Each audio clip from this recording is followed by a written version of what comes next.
Diddle Dillip, A Frog's Adventures, A New Land. Chapter 1.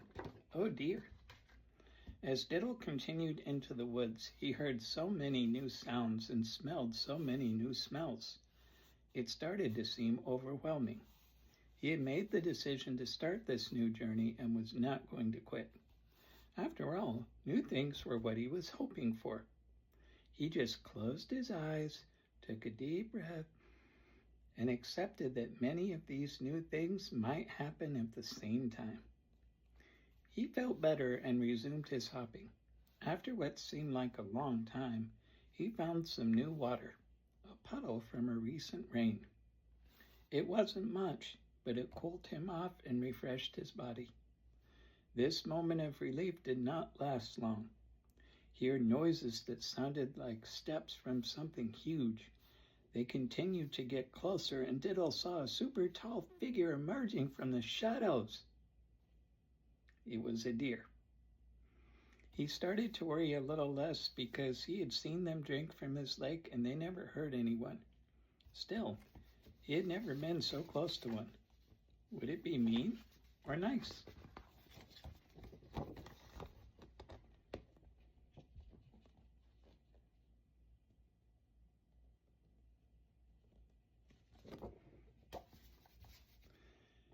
Hey there, Tiny, the deer said. Diddle, hi, my name is Diddle Dillip. What's your name? Deer, I've never heard a name like that before. I'm just going to call you Tiny. Diddle did not like being called Tiny, but he was in fact tiny in comparison. There was also nothing he could really do about it, so he just accepted it. Deer, I'm Dot. This deer looks very different than most. She is mostly white with small, perfectly round spots. None of the other deer in her area have ever seen one like her. Her family loves her and appreciates her differences. She's never really been bullied, but the others always feel awkward around her. Diddle had not seen her before. He would have remembered because he thought she was the most beautiful deer he'd ever seen. Dot, I can tell you are new to the woods. Diddle, how can you know that?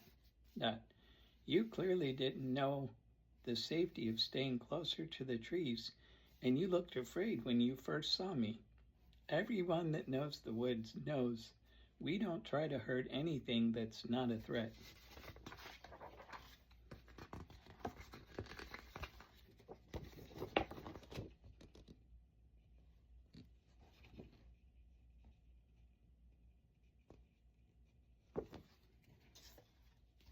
Everything Dot was saying was true, so Diddle started thinking she might have some more good advice. Diddle, would you mind giving me some more advice so I can be safer? Dot, I'll do better than that. I know frogs eat bugs. If you agree to eat the bugs that keep annoying me, you can ride on my back and see a lot more of the woods in a much shorter time. This idea was both exciting and scary. The idea of going a lot faster, relaxing a lot more, and having plenty of bugs sounded great. Dot was so incredibly tall, though. Diddle didn't know if he could handle being so high from the ground. He had already come so far, though, so why not take the chance? Diddle nervously, that sounds great. Dot giggled at his nervousness as she lowered her head so Diddle could climb on. Dot, some of the best things in life require some risk. This is one you won't regret. Diddle climbed to the top of Dot's head. As she slowly raised her head, he slid down her neck onto her back. She stayed still a few moments to give Diddle some time to adjust.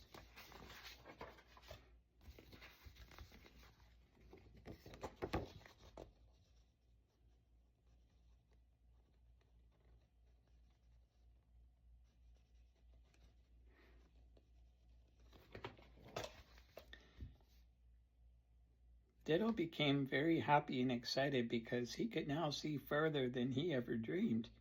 Everything looked so different. When he looked down, though, it was scary to imagine the fall.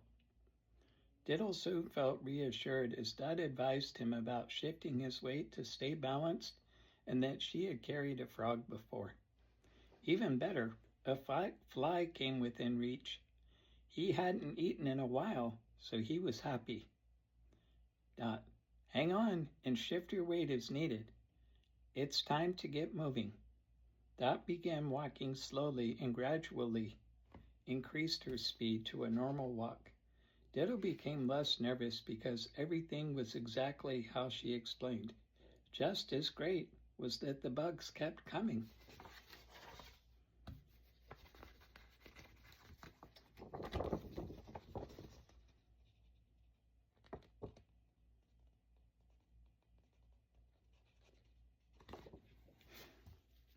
Diddle saw more of the woods in an hour than he would have seen in a day.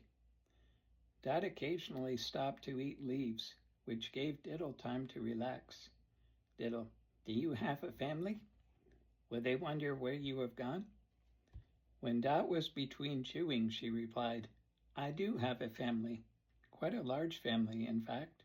I do love them, but I also like venturing out on my own sometimes.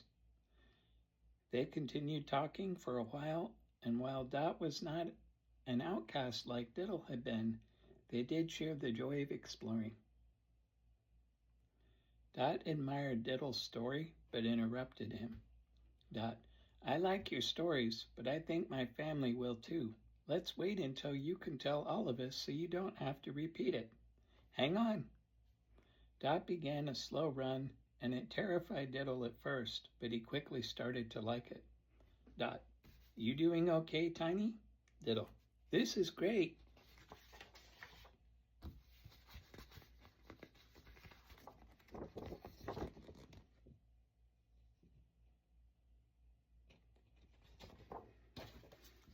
After what seemed like a long time to Diddle, Dot slowed down and entered a clearing. Her whole family was there and were glad to see her return. Diddle was very happy to see such a heartwarming moment. After greeting her, Dot's mother, I see you picked up a new bug catcher. Dot, this one is quite different, Mother. Tell them your story, Tiny. Diddle had gotten used to his new nickname, so he smiled and told them about being an outcast, how he met Bonzo, and everything that happened after. Every member of Dot's family really enjoyed the story.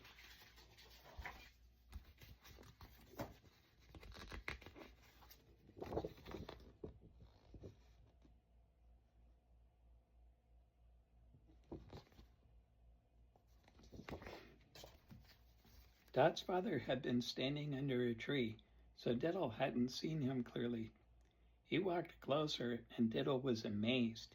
He was so huge that even Dot looked small, and he had giant, beautiful antlers. Dot, hi, Papa. Diddle was amused because they also said Papa. Papa dear. Dot, I'm very happy you brought us such a remarkable frog. I've never hated frogs, but I've never had a reason to like them before now. Thank you, Diddle, for sharing your story with us. The whole family was both amazed and happy. Dot's father was a buck of very few words, and they had never seen him say something so kind to someone who wasn't family, and even to some that were family. Diddle felt prouder now than he had ever felt before. His very first day in the woods had become one of the best days of his life.